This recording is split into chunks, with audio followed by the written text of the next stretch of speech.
Fala, Exército Nerd. Outra questão do Enem, falando agora sobre república oligárquica diretamente, com um textinho simples que diz assim: o problema central a ser resolvido pelo novo regime era a organização de outro pacto de poder que pudesse substituir o arranjo imperial com grau suficiente de estabilidade. O próprio presidente Campos Salles resumiu claramente seu objetivo.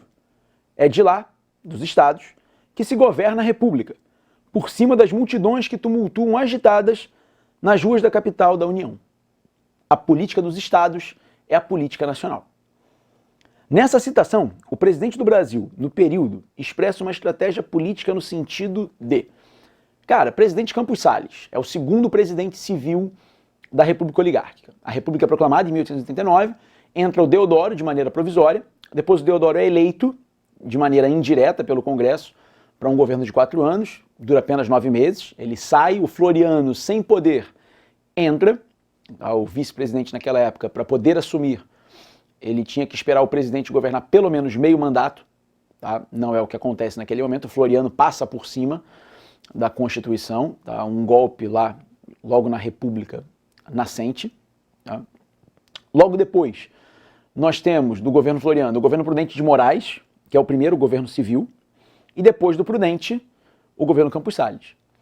E até o governo Prudente de Moraes, a República ela tinha sido caracterizada por uma série de instabilidades. Nós passamos por uma crise econômica enorme chamada de encilhamento durante o governo provisório do Rui Barbosa, que foi gerada ali pela política econômica do ministro Rui Barbosa. Nós tivemos uma tentativa de golpe do Deodoro logo depois da Constituição ficar pronta. Nós tivemos uma revolta da Armada nesse governo Deodoro, depois uma outra revolta da Armada no governo Floriano, uma revolta federalista no Rio Grande do Sul, no mesmo governo Floriano.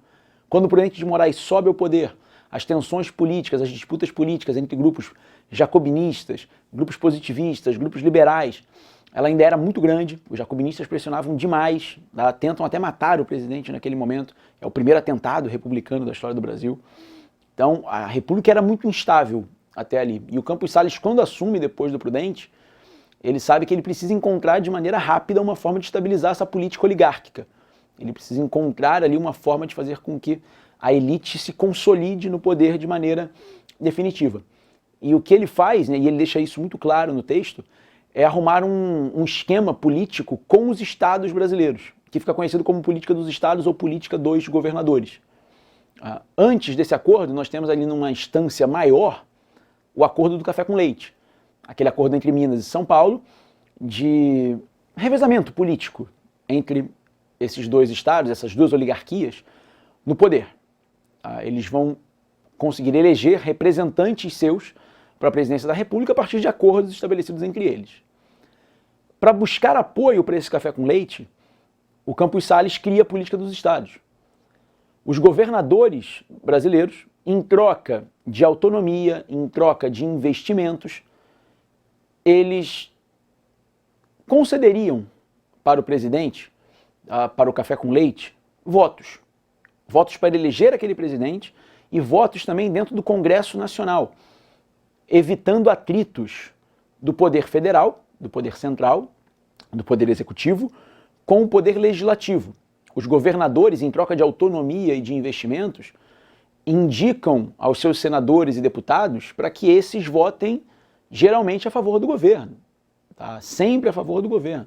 Então isso gera uma estabilidade política muito grande. O executivo não entra em confronto com o legislativo. O executivo, o governo federal se apoia nos governos estaduais, tá? No executivo também dos estados.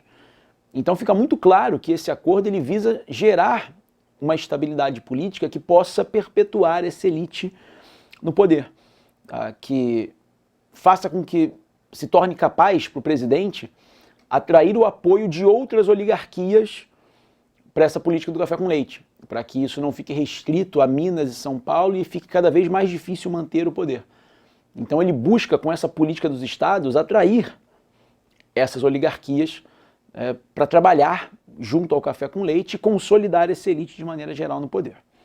Então, nessa citação, o presidente do Brasil, no período, expressa uma estratégia política no sentido de governar com adesão popular? Não, porque é uma república oligárquica. O nome dela já deixa bem claro, tá, como esses governantes vão liderar o país. As classes populares são deixadas de lado. Depois, atrair o apoio das oligarquias regionais. Pode ser, hein? Atrair o apoio para manter essa elite no poder, criar estabilidade. Então, é um caminho. Depois ele fala em conferir maior autonomia às prefeituras. Não, ele está falando de estados, ele não está negociando com os municípios. Mais tarde, democratizar o poder do governo central. Não, a ideia é centralizar esse poder em algumas oligarquias. Então você não quer democratizar esse poder, você quer limitá-lo. Você quer deixar ali esse poder acessível apenas a alguns, e não a todos. E ele fala em ampliar a influência da capital no cenário nacional. Não, a ideia não é ampliar a influência do Rio de Janeiro no cenário nacional, até porque o acordo do café com leite é entre São Paulo e Minas Gerais. Tá? Então nosso gabarito é atrair o apoio das oligarquias regionais, gerando uma estabilidade capaz de manter essa elite oligárquica no poder por um bom tempo. Falou? Um abraço e até a próxima.